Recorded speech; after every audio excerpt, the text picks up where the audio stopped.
வணக்கம். நெஞ்சை பதற வைக்கும் சில கேள்விகள், சில செய்திகள். பதில் சொல்லுமா சீனா? வுஹான் நகரத்திலிருந்து சீனாவின் தலைநகரமான பெய்ஜிங் வெறும் 1200 கிலோமீட்டர் தொலைவில் தாங்க இருக்கு. அதே மாதிரி வுஹான் நகரத்திலிருந்து சீனாவின் பொருளாதார தலைநகரமான ஷாங்காய் வெறும் 839 கிலோமீட்டர் தொலைவில் தான் இருக்கு. ஆனா வுஹான் நகரத்திலிருந்து நியூயார்க் 15,000 கிலோமீட்டர் தொலைவில் இருக்குங்க. அதே மாதிரி இட்டலி 9,000 கிலோமீட்டர் தொலைவில் இருக்கு. இந்தியா 3,695 கிலோமீட்டர் தொலைவில் இருக்கு.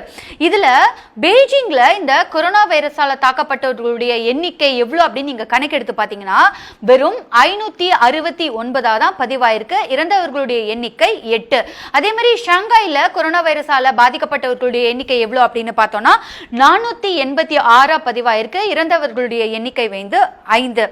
ஆனா ரொம்ப தொலைவில் நீண்ட தூரத்தில் இருக்கக்கூடிய இந்த அமெரிக்கா, இட்டலி போன்ற நாடுகளில் இந்த கொரோனா வைரஸால பாதிக்கப்பட்டவர்களுடைய எண்ணிக்கை எவ்வளோ அப்படின்னு நம்ம கணக்கெடுத்து பார்த்தோம்னா 2 லட்சத்தையும் தாண்டிடுச்சு. இறந்தவர்களுடைய எண்ணிக்கை 20,000 தாண்டிடுச்சு.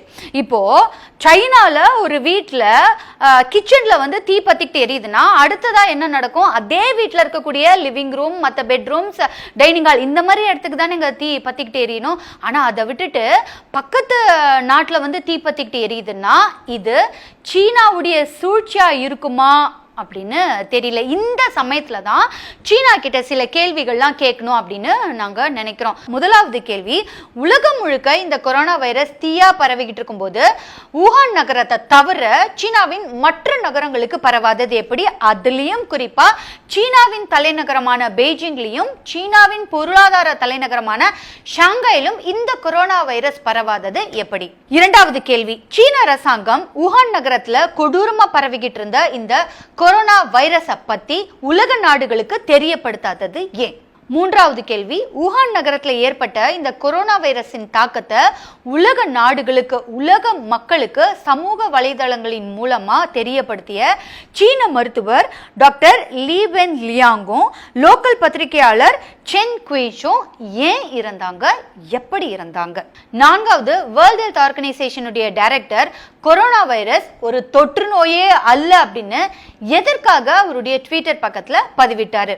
ஐந்தாவது, வுஹான் நகரத்திலிருந்து வெளிநாட்டிற்கு செல்லப்பட்ட 1000 கணக்கான சீனர்கள் எதற்காக மருத்துவ பரிசோதனை எதுவுமே செய்யப்படாம அனுப்பி வைக்கப்பட்டனர்?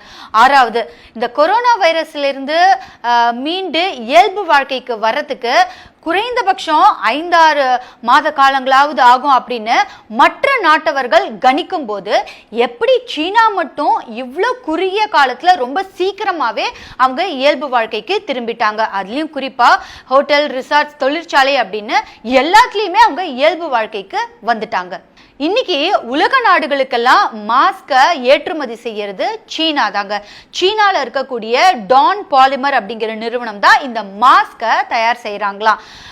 இந்த கம்பெனியுடைய பங்கு ஜனவரி மாசத்துல இருந்து இந்த மாசம் வரைக்கும் நீங்க கணக்கெடுத்து பாத்தீங்கன்னா 417% உயர்ந்திருக்கு. இந்த கம்பெனியுடைய முதலாளி இவருடைய தனிப்பட்ட பங்கு மட்டும் பாத்தீங்கன்னா $200 கோடி தாண்டி இருக்கான். இன்னைக்கு உலக நாடுகளுடைய பங்கு சந்தையின் நிலவரப்படி பாத்தீங்கன்னா 50-60% வீழ்ச்சி அடைந்து கொண்டிருக்கக்கூடிய இந்த சூழ்நிலையில இவருடைய பங்கு மட்டும் 400% உயர்வை தாண்டி இருக்கு. கொரோனா வைரஸின் பாதிப்பால மிகவும் நலிவடைந்திருக்கக்கூடிய பல வெளிநாட்டு கம்பெனிஸை யூரோப், ஆஸ்திரேலியா, அமெரிக்கா போன்ற நாடுகள்ல இருந்து மிகவும் குறைந்த விலைக்கு வாங்க ஆரம்பிச்சிட்டாங்களா இந்த சைனா. கொரோனா வைரஸை உலக நாடுகளுக்கெல்லாம் ஏற்றுமதி செய்த இந்த சைனா தன்னுடைய தொழிலை திரும்பவும் செய்ய ஆரம்பிச்சிட்டாங்க. ஆனா கொரோனா வைரஸின் ஆபத்தால வெளிநாட்டவர்கள் யாரையும் எங்களுடைய நாட்டுக்குள்ள நாங்க அனுமதிக்க மாட்டோம் அப்படின்னு சொல்லி அவங்களுடைய நாட்டின் எல்லையை மூடிட்டாங்களாம். இதுதான் கால கொடுமை.